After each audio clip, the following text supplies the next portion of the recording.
Nakakagulat world habang maraming tennis fans ang nakatutok sa pag-akyat ni Alex Ayala sa world rankings. Isang balitang halos walang makapaniwala ang biglang lumutang sa international tennis scene.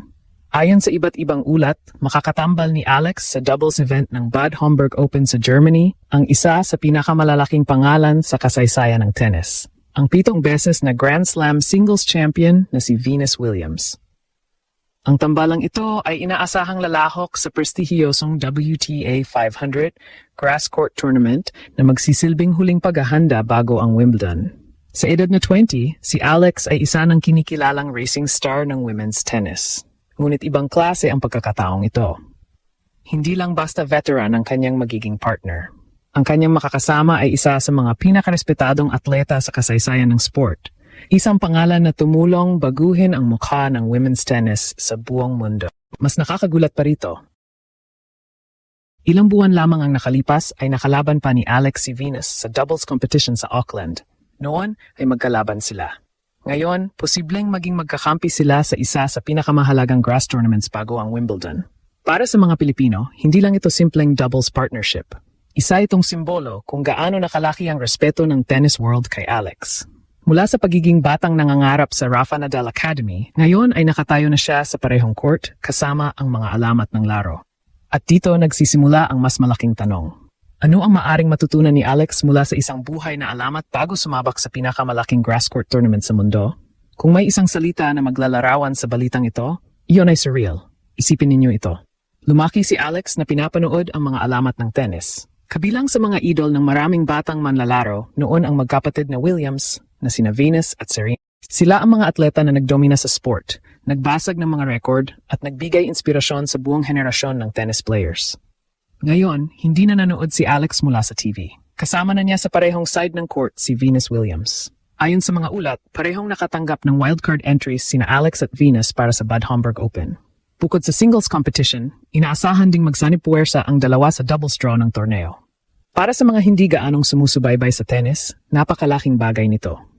Si Venus Williams ay hindi lamang dating world number 1. Siya ay 5 beses na Wimbledon champion sa singles at isa sa mga pinakarespetadong pangalan sa kasaysayan ng sport. Kahit nasa edad na 45 na siya, nananatili pa rin siyang global icon na may impluensya sa loob at labas ng tennis court. Samantala, si Alex naman ay patuloy na bumubuo ng sarili niyang pangalan sa world stage. Matapos ang sunod-sunod na breakthroughs sa WTA Tour, malinaw na hindi na siya simpleng prospect lamang. Isa na siyang tunay na contender na kayang makipagsabayan sa pinakamagagaling sa mundo. Ngunit ang pinaka-importanteng aspeto rito ay hindi lamang ang exposure. Ito ay ang karanasan. Sa doubles, mas malapit ang komunikasyon ng mga manlalaro. Mas marami silang oras para mag-usap tungkol sa strategy, positioning, mental preparation, at mga sitwasyong mahirap matutunan sa training lamang. Ibig sabihin, magkakaroon si Alex ng pagkakataong makita ng personal kung paano mag-isip ang isang tennis legend habang nasa gitna ng laban. Paano humawak ng pressure? Paano mag-adjust sa grass court? Paano manatiling kalmado sa pinakamahalagang puntos? Ito ang klase ng kaalaman na hindi mabibili ng pera at hindi matuturo ng simpleng coaching session. At para sa isang batang Pilipina na nangangarap makapasok sa pinakamataas na antas ng tennis, maaring ito ang isa sa pinakamahalagang learning experiences ng kanyang career. Dahil minsan, ang pinakamalaking panalo ay hindi agad nakikita sa scoreboard. Minsan, nagsisimula ito sa pagkakataong makasama at matuto mula sa isang tunay na alamat ng laro. Pero kung iisipin nating simpleng publicity stunt lamang ito, baka nagkakamali tayo. Dahil sa likod ng nakakagulat na tambalan ni Alex at Venus Williams, may mas malalim na mensahe na nakikita ngayon ng buong tennis world. At iyon ay ang katotohanang si Alex ay hindi na lamang tinitingnan bilang isang promising junior. Isa na siyang atleta na karapat-dapat ilagay sa parehong court kasama ang mga pinakamalalaking pangalan sa sport.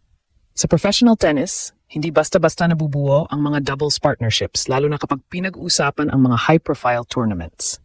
Kadalasan, pinipili ng mga manlalaro ang kapartner na pinagkakatiwalaan nila sa laro, may magandang chemistry at may kakayahang makatulong sa kanilang kampanya sa torneo.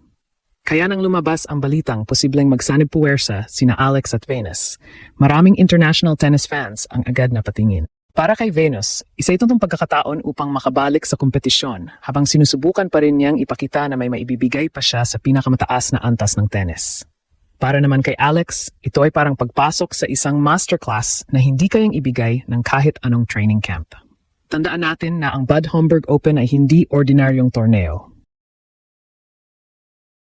Ito ang isa sa pinakamahalagang grass court events bago ang Wimbledon. At ang grass court ang isa sa pinakamahirap na surface sa tennis. Mas mabilis ang bola, mas mababa ang talbog, mas maliit ang oras para mag-react, at mas malaki ang kahalagahan ng tamang positioning at mabilis na decision-making. Eksakto itong mga aspeto na matagal ng pinag-aaralan ni Alex habang unti-unti niyang inaangkop ang kanyang laro sa elite level ng women's tennis. Dito, nagiging napakahalaga ang presensya ni Venus. Sa loob ng mahigit 2 dekada, isa si Venus sa pinakamahusay na grass court players sa kasaysayan ng sport. Ang kanyang 5 Wimbledon singles titles ay patunay kung gaano niya kabisado ang surface na ito. Isipin mo na lamang, habang ang ibang players ay nanonood ng old Wimbledon highlights para matuto tungkol sa grass court tennis, si Alex ay maaring direktang makatanggap ng payo mula sa isa sa mga reyna ng Wimbledon mismo. Yan ang klase ng pagkakataon na bihirang dumating sa isang career. Ngunit may isa pang mas malaking dahilan kung bakit napakalaki ng epekto ng balitang ito. Ito ay tungkol sa imahe ng Pilipinas sa pandaigdigang tennis.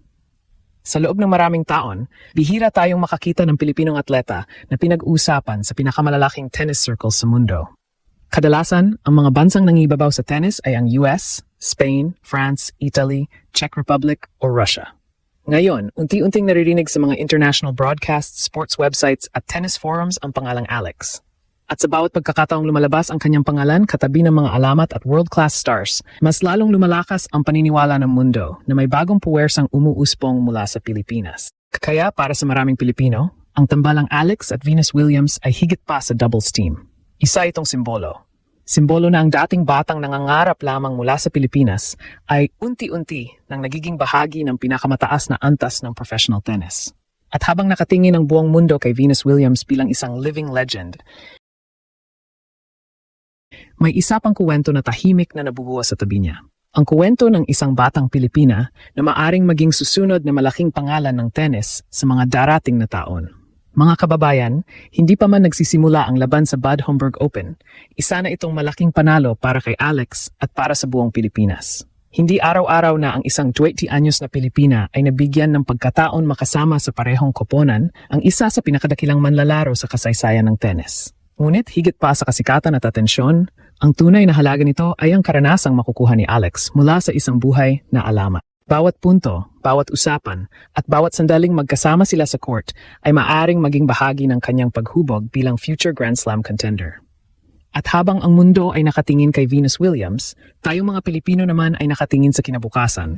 Dahil sa tambalang ito nagsisimula ang susunod na malaking kabanata ng tennis career ni Alex. Ang tanong ngayon, handa na ba ang mundo sa susunod na pag-angat ng Pinay sensation?